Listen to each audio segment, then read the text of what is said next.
Good afternoon, everyone.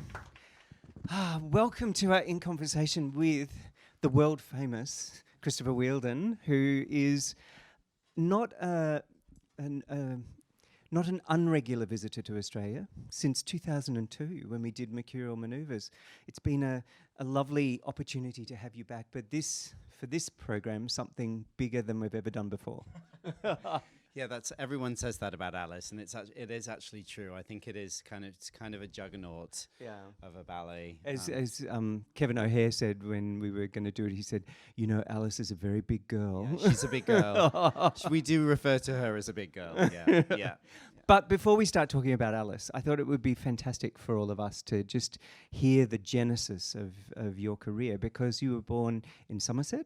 And I remember reading that you were given a theatre sort of set as a child, and that you've said in interviews that sort of sparked the idea of the theatrical world to you. Yeah, and actually, interestingly enough, so it was there's an old Victorian toy company called Pollux in. Not the most elegant of names, but Pollux, and they specialise in toy theatres. And the shop has been in Covent Garden for years. And my parents took me up to the ballet, I think, when I was 7 or 8 years old, and we stopped off in Pollux. And my dad bought me this beautiful wooden Victorian theatre. Which became my, it was my scale electrics when everyone else was playing with scale electrics and, cars, and I was making little sort of model sets and things for my theatre. And it's actually found its way into the set for Alice.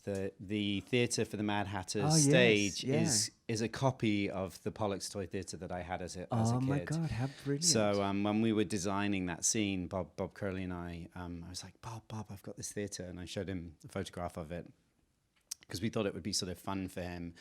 A lot of the design references for Alice come from Victorian things that you would find in a Victorian child's nursery, and so that was a fun little kind of inside moment.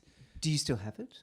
I do, actually. I just pulled it out of the attic at home, and it's having a revival in my apartment in London, because it's a really lovely looking thing. It had just fallen apart a little bit, needs a bit of TLC, and but yeah, that's so it's sort of lovely. It's kind of come full circle, and then you see it, large scale in Alice. So you were creating in your home as a young lad, but also very young, headed off to the Royal Ballet School at the age of 10. Yes, so I was a junior associate of the school from 8 to 10. I had very loving, dedicated parents who would drive me the 3 hours up twice a week from where we were living in Somerset for just twice weekly classes. And then at 11 years old, you become a boarder at White Lodge. And so then at 11, I left home and went to the Royal Ballet School. Went right the way through the school, graduated at 17 and joined the Royal Ballet for 2 years, and then suddenly decided how it might be nice to sort of to be an adventurer and go somewhere else. Now, Matt Trent told me a story, and I didn't quite believe it until I actually read it on the internet, that there was a Hoover involved. There was a Hoover involved in my journey to New York. A Hoover as in vacuum cleaner. Yeah. Do you not have Hoovers here? Well, some people do, but it's not as ubiquitous as it is in the UK. Right. Do you have the little round Henry, the little Henrys with the face, the red sort of vacuums with the faces on? Yeah. My dad used to build those. Really? So there's vacuum cleaners in our family. Anyway, so it's funny. I injured myself. I was actually chosen by the company to represent the Eric Brun at the Royal Ballet at the Eric Brun Prize in Toronto, which is a competition that happens, I think, once every 2 or 3 years. Yeah. And all the companies that Eric Brun were associated with participate. So I think it's Royal Ballet, National Ballet of Canada, American Ballet Theatre, Royal Danish Ballet. Yep. Is that it? I think that's it. Yeah, just the 4. Yeah, it's the 4. And they send a couple of their young up-and-comers, I suppose. And I was chosen to represent the Royal Ballet, but I injured myself. I sprained my ankle in Cinderella, doing it as the jeweler, doing like a little skip over my leg, always the silly steps. And so I couldn't go. So I was rehabbing at home, obviously lots of foot up and ice and watching telly, and an ad came on for a Hoover vacuum cleaner. And the deal was, if you bought this particular model, you could send off, you'd get a voucher, you send off for a free round trip ticket to the US, which seemed like a really good deal to me. I mean, the Hoover was £60. So it was kind of a no-brainer. Yeah. And they needed a new Hoover. I needed a new Hoover, which never got used, incidentally, but I did get the Hoover and I got the ticket. And many people actually didn't, because I think it was on Virgin, if I remember rightly, and they got into there was a lawsuit because, of course, everyone went out and got the vacuum cleaners, and they hadn't really, I don't think they really thought it through. But I did get the ticket, and so I flew to New York on a voucher ticket from Hoover, and then I really fell into my job. It was extraordinary that I went as a tourist. I'd asked the New York City Ballet if I could take class. Because my foot was getting better, and this was the company week off, and at the end of that week we were back in rehearsal, and they very kindly said yes, and Peter Martins, who's the director of the New York City Ballet, was auditioning another boy, and he, at the end of class, thought I was the one auditioning and offered me the job. So it was just sort of one chain of events, and I certainly believe in fate, because it was a very kind of fateful. And then you danced at City Ballet until 2000? I danced at City Ballet till 2000, yeah. And then at the very young age that you decided to go full-time choreographer, because obviously that was taking more and more of your attention, I guess. Yeah. And I danced a lot. New York City Ballet schedule is very brutal. It's constant. You're dancing. If you're in the corps de ballet, actually, particularly if you're a soloist, a new soloist, you're still sort of dancing the demi-soloist roles in the corps de ballet parts as well, and principal roles, and it takes its toll after a while. And I had a bad back and bad ankles, and so I was lucky that I had the out, as it were. So had you been choreographing while you were still dancing? I was choreographing. I started choreographing at school. Oh, right.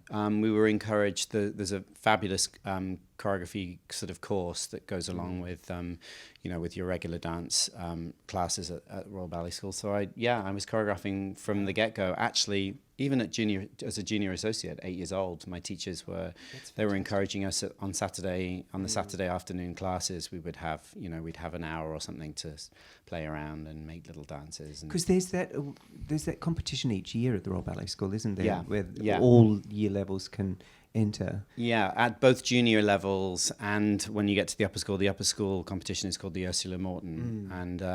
And actually my lower school fifth form choreographic prize was judged by Sir Kenneth Macmillan. Oh, wow. And that year they decided that the prize, rather than a chunk of cash, would be that you would get to go to 5 different pieces of theatre with Sir Kenneth. Oh my God! So wow, that's he didn't actually end up following through on all 5, I might add. I think he realised that was quite a big commitment after, to be taking a 16-year-old to the opera. But I did go to the opera I went to the opera with him, and there were 2 of us, 2 winners, and we went to the opera. We saw Madame Butterfly with him. We sat in the Royal Box, which was amazing. Yeah. And I didn't watch very much of the opera because I was like, oh my God, I'm sitting here with Sir Kenneth Macmillan. I can't believe it. And, he was quite, he was lovely, but quite sort of removed and not that sort of outwardly affectionate. Did he judge the competition as well? He did. Oh, right. Yeah, he did. So that was quite something. And then we went to see the then Festival Ballet. I think it was before they became English National Ballet, dancing his Anastasia with Lynn Seymour was guesting with them. So wow. That She would was, have been yeah. She came back specifically to do Anastasia, Mm. because she'd been gone a while, I think, by then. That I'm must not have that been- old. That must have been sort of around the 88, somewhere around there. 89. Yes, probably. Yeah. Well, yes, Or maybe- 89, 90. Yeah. Yeah. Because then she went on to do Onegin after that. With That's right, she English did. National or She did. Festival Ballets it was then. Yeah. Yeah. Brilliant. So obviously choreographing and dancing. What do you think you learnt as a choreographer from your dancing and vice versa? I think working with, certainly growing up and dancing, growing up with an appreciation for the Macmillan Ashton story, narrative ballet world. Yeah. And then working a little bit with Sir Kenneth, only a tiny bit, right at the end. In fact, I was in the performance of Myling when he died in the theatre, which was, I mean, he exited this world in a truly Sir Kenneth Macmillan dramatic fashion. Like if that's, that was really for him the way to go. For those of you that don't know the story, he actually passed away during the opening night of the revival of his ballet Myling, which is a very dark piece about, a double suicide. And he just wandered off during the second act, and they found him down in the basement of the theatre. He didn't come back for the final act. It was a very, very dramatic night. Anyway, so I'd worked with him a little bit, and then I got to work with Jerome Robbins for a couple of years. Yes. Well, for about 4 years in New York. And certainly working with him, working with Jerry, I learnt a lot just from listening to him, encouraging us even in the abstract work to have connections with each other and to I suppose to think of each other. Or to look at each other as people, not just as dancers. And I worked on West Side Story Suite with him. We were the first cast to do that as a suite of dancers. I think it's done quite, it's all over the place now, but we were the first, I was in that first cast. Obviously, I was a jet, not a shark. People ask me that question sometimes. I'm like, really? Well, I guess with a wig and some makeup. Maybe. So certainly, and then just dancing in the Balanchine work. I mean, I think I think the best education for a choreographer, a classical choreographer anyway, on musicality is to be within a Balanchine ballet and to understand your place within it, and also to see it. More often than not, I was standing. Or I was, as I said, like called a ballet or soloist in a soloist position. So you get to see quite a lot of the ballet from the stage, and feeling and just understanding the musicality, the breakdown of the music, and the architecture, I suppose, of the piece. Exactly, and the way he layers things too. Like you, I mean, even just watching Symphony in C, a lot of the juxtaposition of timing between the core and the rhythm, the sort of the play of rhythm between, and always very, very simple. I was just marveling at it last night, seeing it again. I hadn't seen it in a long time, and I thought the company danced it beautifully. I prefer more classical company dancing that work. Don't tell anyone at the New York City Ballet I'm saying this, but I learnt it from Victoria Simon, who came to stage it on the Royal Ballet when I was in the Royal Ballet, and so I always have this picture of Symphony in C danced, even though it's got the sort of the fast footwork and signature kind of speed and brilliance of a Balanchine work. He made it for the Paris Opera originally, so it really suits a sort of slightly more genteel and kind of softer edge, I think. Whereas the New York City Ballet are wonderful in most every ballet, including Symphony in C, but it's a much wilder look, and I like to see because then you really do see the breakdown of musicality. And the company here gave such a musical performance last night, but it's often quite simple. I mean, you think of in the finale when you've got the core ladies behind doing the échappée and soutenu, and then you've got the in front, and just it could be really busy because you've got 5,000 dancers out there at the same time. 44. Thank you. It feels like an army of white. But interestingly, I mean, maybe this is from that that experience, but your choreography is also incredibly musical and incredibly complex in its patterns, and especially for everyone that's going to see Alice. I mean, you think of the section with the waltz, the flower waltz, or the card section. I mean, there's so many interesting and intricate patterns and timing, and everyone playing off slightly different timing. Do you think that's something that you sort of absorbed through that experience, or is it something that just interests you as a choreographer? No, I mean, I do love the architecture of a stage full of dancers, and I think that came from my time working with New York City Ballet, and actually when I wasn't on going up, which was hardly ever, but when I wasn't on going upstairs and seeing those big ballets, Jewels and Four Temperaments, all those great works from above, and also growing up. We couldn't afford to sit in the stalls, so we, as a family, we were always like in the gods. Yeah. And the big works, the big ballets, were the ballets that interested me the most, because there was something to look at. Often when it was just a pas de deux, being that far back, So yeah, I do. I love that. I love to move a stage full of dancers around. So when you first started choreographing, though, your work was sort of more tended towards the abstract, I guess. I mean, I guess I'm thinking of the works that we did earlier on, like Mercurial Maneuvers and Continuum and After the Rain. Although After the Rain probably veered into a more emotive... and it's sort of unintentionally, funnily enough. After the Rain really came out of a very natural kind of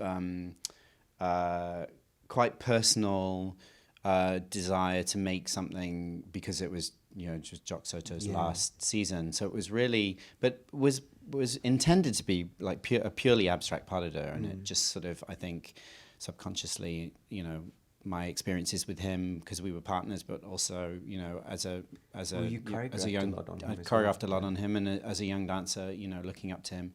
A lot of that came out in the work, and did sort of infuse it with a narrative. And people, the lovely thing about that pas de deux is people see such different things in it, depending on the different dancers. And then, of course, Stephen danced it here for his farewell. So it's become a bit of a farewell number. A vehicle. People like to dance it as a farewell. So But obviously, while you were doing this works, you must have had this sort of idea of creating big narrative ballets, because, as you say, they're the ones that you loved as a young person, and you've done a whole lot of them. I mean, when you think of all of the classical canon, you've done your own Swan Lake, you've done Sleeping Beauty, you've done also original narrative ballets. What was it like compared to reworking something that exists to then creating something from absolutely your imagination? Well, of course, it's... I suppose the classical, you know what this is like. Recreating a classic is actually a lot harder than it looks. And in a way, even though there's a great deal of unknown with a new work, it's sort of carte blanche, and you can go wherever you want with it. And because I just did the Nutcracker last year for Joffrey Ballet, so I've done the Tchaikovskys now. Yeah, all three. Yeah. In the bag. It's like going on safari and seeing the big five. Choreographing the big three. The big three. So, and actually that was the hardest of all of them for me, the Nutcracker. And I thought the opposite. I thought, it's going to be a breeze. I've been dancing it since I was 8. That music's in my body. I know every single phrase. I'm not going to have to do any prep to really kind of count the music out and make a structure. But I had so many responses that were tied to the productions I danced in, that it was very hard to find fresh. To break away and find that fresh, because that's what you want. You want the music to pass through you, and for something to come out that's fresh and different and alive and exciting.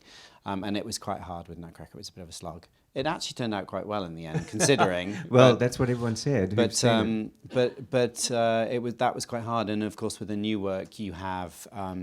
You're working with the composer, you're building everything from scratch with a team, and it's such a luxury to be in a position where you've got a company that are willing to put the huge amount of funds necessary towards, creating a new score. It's there's nothing quite like having the composer there to sort of tailor and be, okay, well, this bit's lovely, so let's have another 8 bars of that, and this isn't quite working, so can we snip there? and with Alice, actually, I was going to say, this is a perfect segue into talking about Alice, because this is Alice was the first new original full-length ballet that the Royal Ballet had done in 20 years. Yeah, actually more, I think, because, if you include Mr. Worldly Wise, which was a Twilight Art ballet, really interesting, but it wasn't really a narrative. It was all Rossini music, and there were narrative elements to it. It was sort of 3 quite different ballets. So I'd go back to Prince of the Pagodas. Oh, right. Well, that's even much longer, Yeah. So there wasn't no pressure there. Yeah. No pressure. And you had obviously done, the Beauty and Swan Lake and various other big narrative works. But I guess this was probably the first big original full-length ballet for you? It was. And you working with Joby Talbot now feels like, it was just a match made in heaven. But had you worked with Joby before? Joby had made an arrangement of a piece of music called The Dying Swan. It was a piece of silent film music that he wrote for a silent movie from the 1920s, I think, about an artist that falls in love with a ballerina and ends up, I think, murdering her. It's very camp. It's very camp. But he wrote this beautiful piece of music, and I heard it, and I asked him if he would orchestrate it. So but we didn't spend a great deal of time together working on that. So Alice was the first, really big work. Such an incredible score. How much, like you said, you had a lot of input into it. Did you sort of sit down and play music that you liked, or did you just talk about the sort of music that you wanted to?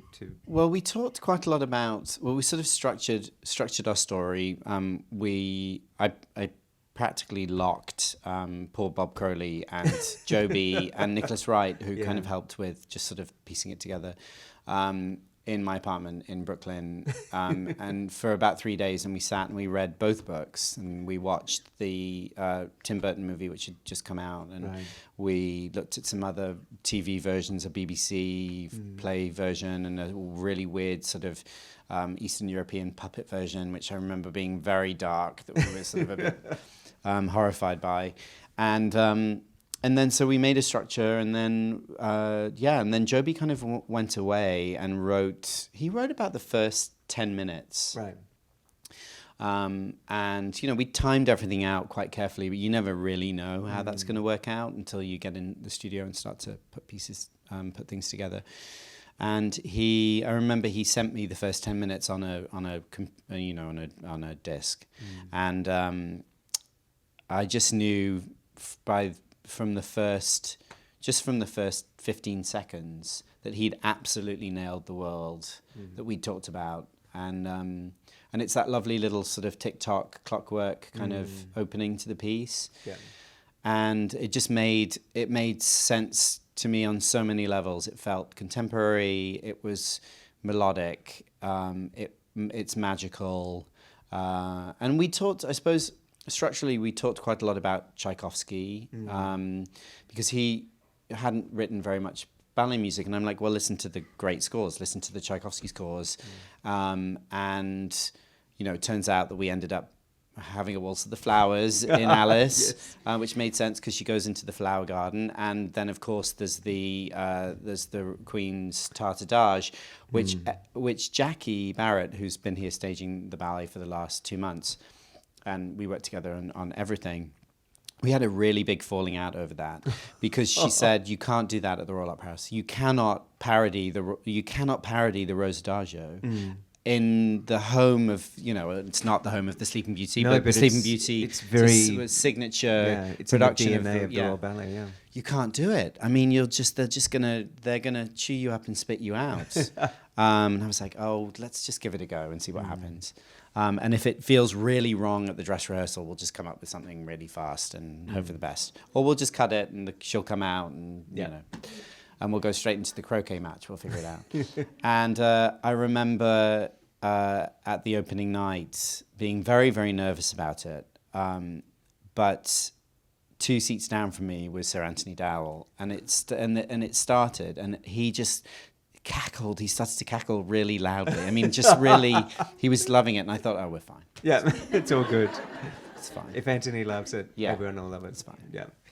And it's so clever because it actually does sound like it's going to be a lift straight out of Sleeping Beauty, and then it goes into that beautiful theme that's the waltz of the flower waltz, and it's just so clever. And someone told me that there's a bit in it that actually you saw or you experienced in a Rosadage with someone that slipped. Yeah, no, it's not that elegant a story. Actually, it wasn't a slip. It was one of the ballerinas from New York City Ballet, and on her retirement show, she was doing little bits and pieces, and she'd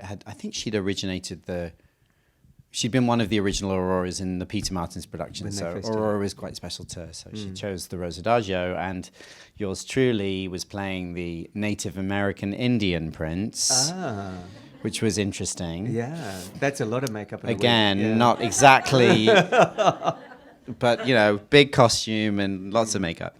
And she came to me for the balance, the last balance, and I was second to last, and she was tired. And she stepped up, and she didn't get her weight over her legs, so she was really, really far back. So I'm like, I better give her a little tug to get her up on. Bad move. Tugged a little bit too hard, and she swung under my arm. Oh my God! So she swung under the arm, and she kind of stayed on point. It was it was amazing because I, in my panicky way, sort of tried to fix her, but she came off stage afterwards, and she was like, "You ruined my performance." Oh no! I was like, "Oh God!" So actually, the Queen of Hearts is kind of based on her. She shall remain nameless. Exactly. Oh my God, I didn't realize it was actually your very own story. Oh my God. Yeah. There's quite a lot of me. There's quite a lot of me in Alice, actually. I must say, I feel very lucky in my career that I never had to do the Rosadage Princes. I was always too short, which was a blessing, because I used to see those boys, especially on big opening nights, you'd see them in the wings, And in Maynard's production, which we used to dance, they all had these sort of high heels on. Yeah. So when we went to do the new production, I said, please, Gabriella, put them in ballet flats. So they're firmly planted on the ground. Yeah, which good move. Yeah, and no big hats. Yeah. But no feathers. Yeah. But so back to Alice. Obviously, it must have been extraordinary because that opening night, as you said, no one had seen it. Everyone had big expectations, and you delivered this extraordinary work. What did it feel like when you were sitting there, feeling the love in the room? Yeah, it was great. I mean, it was such a fun ballet to put together. We had probably, an obscene amount of fun just within the house building. I'd got because everything's in house, the props department, and they all loved it too because they got to make like bouncy Victoria sponges and giant cupcakes and mushrooms and all sorts. And a Cheshire Cat. And a Cheshire Cat. Which we made actually out of a cereal box originally. It was just Toby Ollie, the puppeteer who designed the Cheshire Cat, and I sort of described to him that I wanted this cat made of pieces so that it could evaporate and move around, and so he cut something. I remember him showing Bob and I just this tiny version of the cat on lollipop sticks and cereal box, which was amazing. So it was a very creative time and really fun, and actually it makes you realize how amazing theatre like the Royal Opera House is. How many great sort of craftsmen and we actually got them to make all of the props and the big sort of important pieces too, because it was actually much easier to get them to make it than for us to have to make all of those molds. And yeah, they know what it is, and they sent it across it, and they're beautifully made. Yeah, they're really beautiful. Yeah, the infernal little door, which is just like which actually got remade in Adelaide. Oh, it did. Yeah, that's why the there's a little door it's a remote control door. Don't ever work with children, animals, or remote control. Because you've got them all. I've got them all. Yeah. Yeah. No, well, you know, flamingos and animals-ish. What's so fantastic about this work too is that there's so many extraordinary characters for the company. There's so many things to perform, because apart from obviously Alice and the Knave and the Queen, there's all of those wonderful little, but not so little, like characters that run all the way through the ballet. And you had like the dream cast. It must have been fun to be, putting Stephen McRae back in his tap shoes and Zenaida in her sort of red wig. And did the casting sort of very naturally happen, or? Actually, funny story, because I know she was here last week. Yeah. Leanne Benjamin was the original Queen of Hearts. Oh, really? Yeah. I fired her at the end of the first week. But Leanne and I had worked together a lot, and I love Leanne, and she's a great, great artist, but it just wasn't clicking. And so I went to her at the end of the first week and said, I'm really sorry, but this isn't going to work. And she was like, oh, yeah, no, I don't think it is going to work. I've been feeling the same way. So because she's so tiny. She is tiny, but I thought sort of like Tiny Terror, right, yeah. originally. And it has been played by smaller dancers. Oh, really? Laura Moreira, Tamara Rojo, they've all played her. And it can work as a sort of, like Tiny Terror. Terrier, yeah. But then, Zenaida, and I can't remember why I didn't go to Zenaida in the first place, but something had said, no, Leanne's right for this part. And then, of course, it turned out to be, she's sort of comic genius, really. And it's been quite hard to fill her shoes. Yeah. Because she has such brilliant timing. And Lauren was always Alice? Lauren was always Alice, and you'll see why for those of you that are coming to see her. Cuthbertson is coming to do 3 performances. 3 performances, yeah, in the Melbourne season, which is very exciting. It's all the Alices here are lovely, and all the Alices around the world have been great, but there's nothing quite like having the person it was made on dance it, and it was lovely when she was here in July. We just had one rehearsal, and she ran one of the pas de deux, and you could see all of the local Alices just sort of, drinking it in. Yeah, drinking it in, and seeing the little nuances, and so that's going to be fun. It's going to be fun to have her here. I know she's excited to dance with the company, and well, even that week that she spent with us, it felt so wonderful, but sort of right in a way too, because she was giving all the girls tips about and when you do this, you've got to remember that all these wonderful little insights that just shortcut some of the horrible things that you can learn in rehearsals or find out in rehearsals, that she could just go, just remember this. And she understands the because our Alice she's sort of a combination of, she's a little bit older, and in the book she's quite acerbic and sort of a bit rude, actually. And I wanted our Alice to be just a little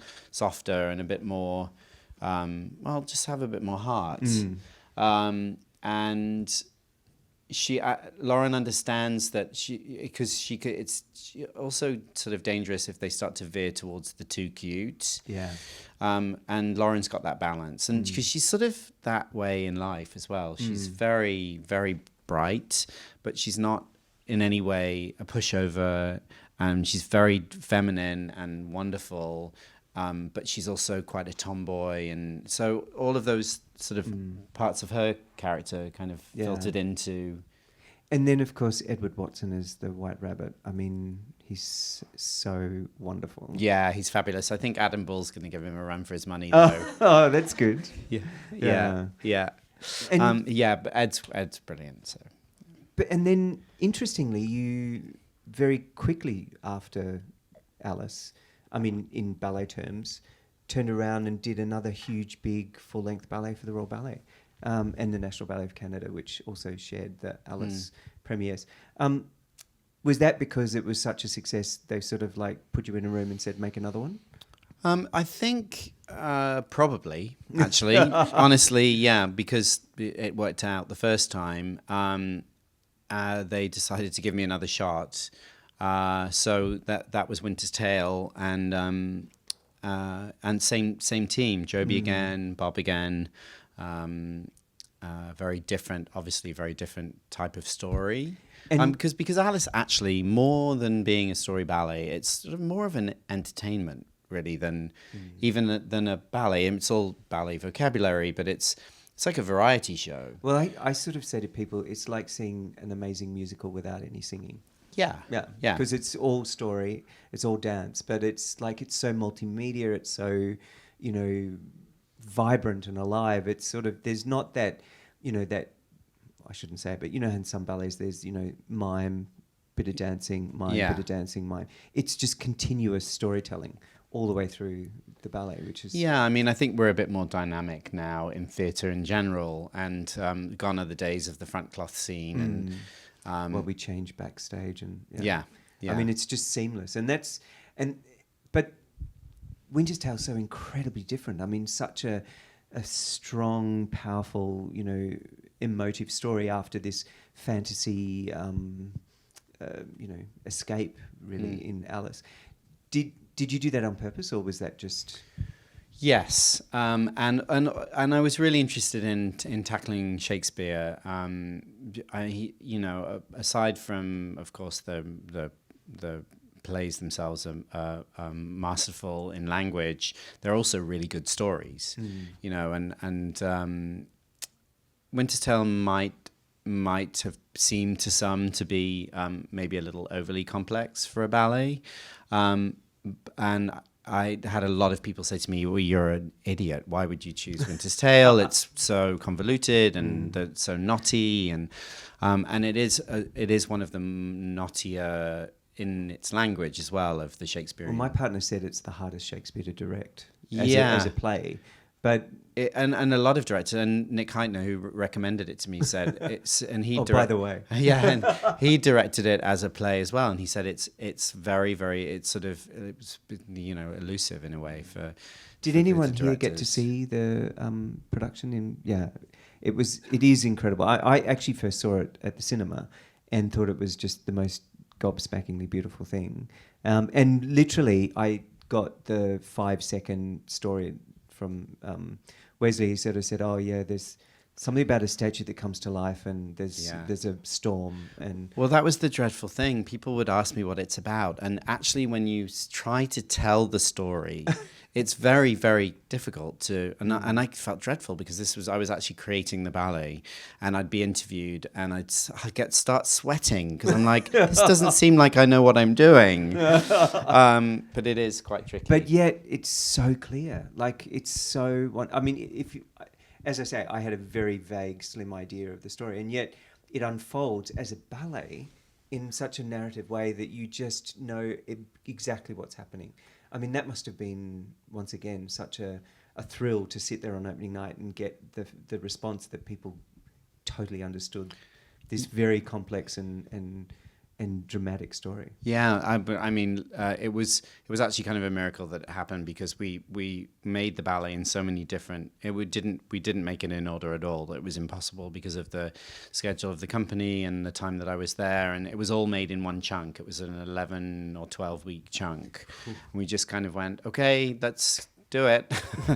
And I remember Wayne McGregor was making a ballet with all the principals in at the same time, and it was going, I think, in the program before Winter's Tale. So we were fighting for time, and it was chaotic, but it did come together, which was good. Breathtaking. Yeah. And of course, before we finish, because we're very rapidly running out of time, since then you've been doing ballets all around the world, but also creating probably one of the most exciting new shows in the music theatre world, which is An American in Paris, which has won Tony Awards and been seen now in all the big capitals. There's rumours that it may come to Australia at some point. Oh, it'd be so great if it could come here. I mean, it's done so well in London. I feel like the Australian audiences would respond to it in the same way Absolutely. that the English audiences did. I mean, went well in New York too, but I think maybe just the history and the subject matter, and but it's and the Gershwin, music, of course. But yeah. But I mean, you're sort of following in the Jerome Robbins / George Balanchine footsteps, doing ballets, music theatre. Was that a conscious thing, or did someone just say drag you in and say, we want you to direct and choreograph this new musical? Well, they did. I mean, it did. They came to me with the idea, and I think the producers were interested in having sort of singular vision, not have a director and a separate choreographer. And they'd just seen Alice. Alice was one of them had just seen Alice, and so Alice was kind of the instigator, the catalyst. Yeah, the catalyst for An American in Paris, and actually we're doing both American in Paris and Alice in Tokyo next year. Oh wow! All in one. National Ballet of Japan are doing Alice, and then I think we start rehearsals a month later for American in Paris, in Japanese, fully translated, all Japanese cast. Wow! So that's going to be really interesting for me to be directing a Japanese company. Yeah, in Japanese. In Japanese. I just hope I have an interpreter. Otherwise, it's going to be a lot of. Hold on a minute. What page are you on?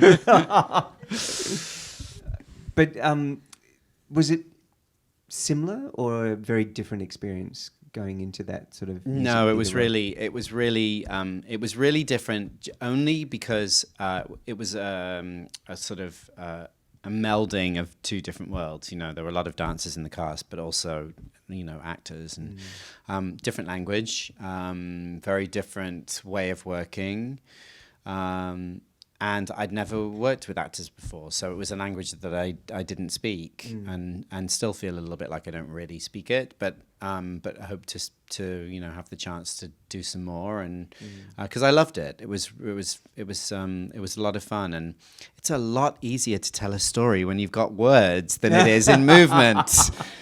But I think that's what was so great, because I saw, the very early version of American in Paris, and it was so amazing, because the first, it seemed like 10 minutes, probably less than that, it sort of felt like a ballet. And then all of a sudden they started to sing and have dialogue, and it was like, oh, they can do that too. Yeah. It was like this coming together of all these worlds. Yeah, it's the 7-minute danced opening.